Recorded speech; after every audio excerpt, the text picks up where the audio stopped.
KREM 2 News at Noon begins now. A discovery. Police say they may have found Travis Decker's body. Coming up, we hear from law enforcement as they wait now for confirmation. And it's another sunny and warm day for the Inland Northwest. We'll show you how much longer that will last into this Apple Cup weekend. All right, the last days of summer, and here's one way you can enjoy some of those days, and it's by visiting Oktoberfest in Coeur d'Alene. How to make the most of these German festivities coming up over the weekend.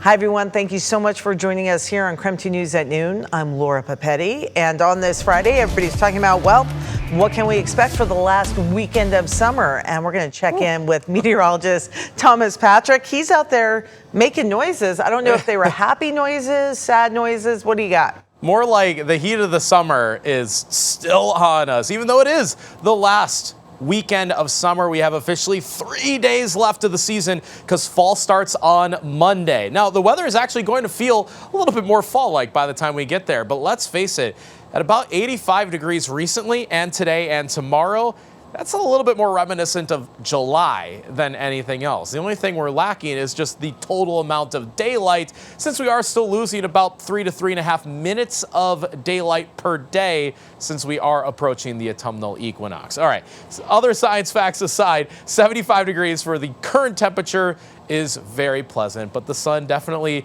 shining high in the sky with no clouds to contend with, so we'll rise by about another 10 degrees between now and the end of the day. So that would put us at the third or fourth straight day of mid-80s for the Inland Northwest. Nothing happening here, so with that being said, I haven't had to change the forecast recently, but those weather pattern changes will come in the form of this guy. Look at how big this big storm system is over the North Pacific. It is fully matured at the moment. By the time it arrives, it'll weaken a little bit, but it still will give us decent amount of weather changes in the form of temperatures, wind, and perhaps even some rainfall. So we'll cover this storm in detail, show you when that arrives, all coming up in a few minutes.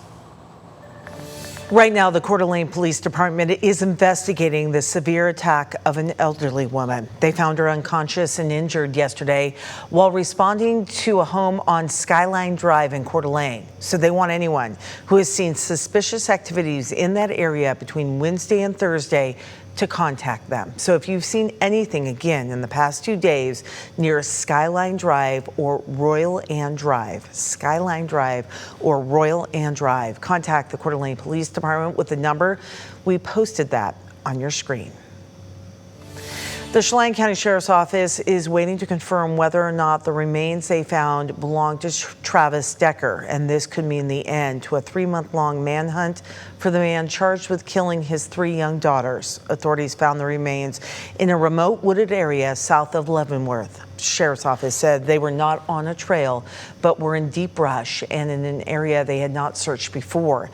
They say they sent it to a lab to get DNA analysis. So as we had mentioned before, we were going to have another search effort with the U.S. Marshal Service, Border Patrol, and we also got some assistance from Spokane County Sheriff's Office. And during that search, we started here on Monday. It was concluding today. We found some remains when we were flying our drone, and were able to get a on-the-ground confirmation they were human remains. We've since collected some items from that and sending it off to Washington State Patrol's crime lab to see if we can get DNA confirmation if it is Mr. Decker. According to the Sheriff's Office, they do believe it is Decker, and they hope this brings some closure to the community and the family. We will be sure to update you on air and, of course, online as soon as we learn more. And we are tracking that story. An update on the military helicopter that crashed near Summit Lake. Investigators say 4 soldiers were on board when it crashed. The Thurston County Sheriff says the scale of the wreckage would have been impossible to survive. It took first responders close to an hour to find the crash site, and when they did, they really didn't find much else. It's just absolute wreckage. You can't tell one thing from another. Everything's on fire, and it just looks like a wasteland. I think it's, easy to focus on, oh, this is exciting, something crashed and there's a fire. People tend to focus on that portion of it, but, the real point of this is that there was at least 1 life lost, and that's tragic. The soldiers were aboard an MH-60 Blackhawk when the crash happened late Wednesday night. The military says they lost contact with the helicopter right before it went down. All right, today school is canceled for students at Tonasket School District because someone found an IED near the high school yesterday. A woman found the explosive near a community trail. The Okanagan County Sheriff's Office then shut down Highway 20 and sent Tonasket schools into lockdown. The Spokane Bomb Squad helped to disarm it. The sheriff says he doesn't think this was a targeted incident, and in a statement, the Tonasket School District says their priority is safety for its students and staff. So out of caution, they canceled school and all scheduled events for today, and that's to allow law enforcement to continue their investigation.